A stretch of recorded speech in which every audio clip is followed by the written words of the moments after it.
तो mini vlog में आप सभी का हार्दिक स्वागत है। तो ये है पूरा का पूरा माना गांव और यहाँ से ही पांडवों ने जो है वो स्वर्गारोहण की यात्रा शुरू की थी। तो हम अभी हैं भारत के फर्स्ट विलेज माना गांव में, कई लोग लास्ट विलेज भी बोलते हैं। चलिए चलते हैं। इस स्थान पर महर्षि वेद व्यास ने महाभारत और पुराणों की रचना की थी। आज भी यहाँ व्यास गुफा है जहाँ वेद व्यास जी रहते थे और गणेश गुफा है जहाँ भगवान गणेश जी ने महाभारत लिखी थी। तो ये है सरस्वती मैया का जो है वो उद्गम स्थान। दृश्य रूप में यह नदी उत्तराखंड के बद्रीनाथ धाम के पास स्थित माणा गांव में सरस्वती ग्लेशियर से निकलती है।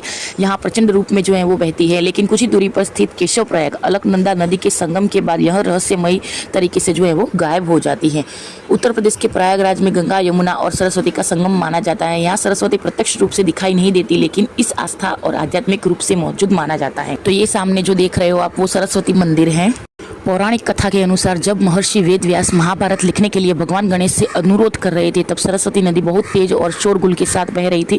इस अत्यधिक शोर से वेद व्यास जी और गणेश जी का ध्यान बटा, जिस पर भगवान गणेश जी ने नदी को शांत होने का अनुरोध किया। सरस्वती नदी ने अहंकारवश इनकार करने पर क्रोधित होकर गणेश जी ने उन्हें पृथ्वी के नीचे ही भूमिगत बहने का श्राप दे दिया था।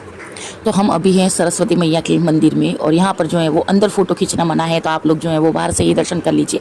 और कमेंट में जय सरस्वती मैया लिखना बिल्कुल भी मत भूलना, क्योंकि आपको इतने अच्छे दर्शन करवा रही हूँ। तो साथ में लाइक, शेयर एंड सब्सक्राइब भी करते चलिएगा।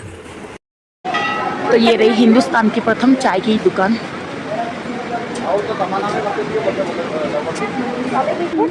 तो ये है पांडवों का स्वर्गारोहण मार्ग।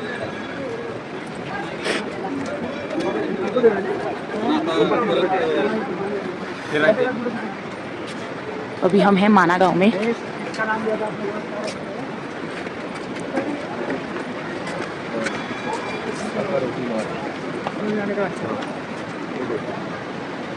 तो स्वर्गारोहण यात्रा में महाभारत के 70वें पर्व महाप्रस्थानिक पर्व में वर्णित यह अंतिम यात्रा है, जिसमें 5 पांडव और माता द्रौपदी ने अपना राजपाट त्याग कर हिमालय के सुमेरु पर्वत की ओर प्रस्थान किया था।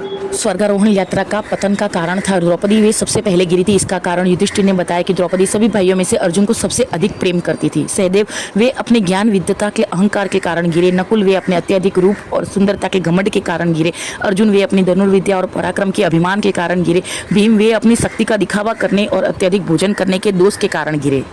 पांडवों में से केवल धर्मराज युधिष्ठिर ही अंत तक जीवित रहे। उनके साथ एक कुत्ता जो स्वयं धर्मराज यमराज थे, वे भी यात्रा कर रहे थे।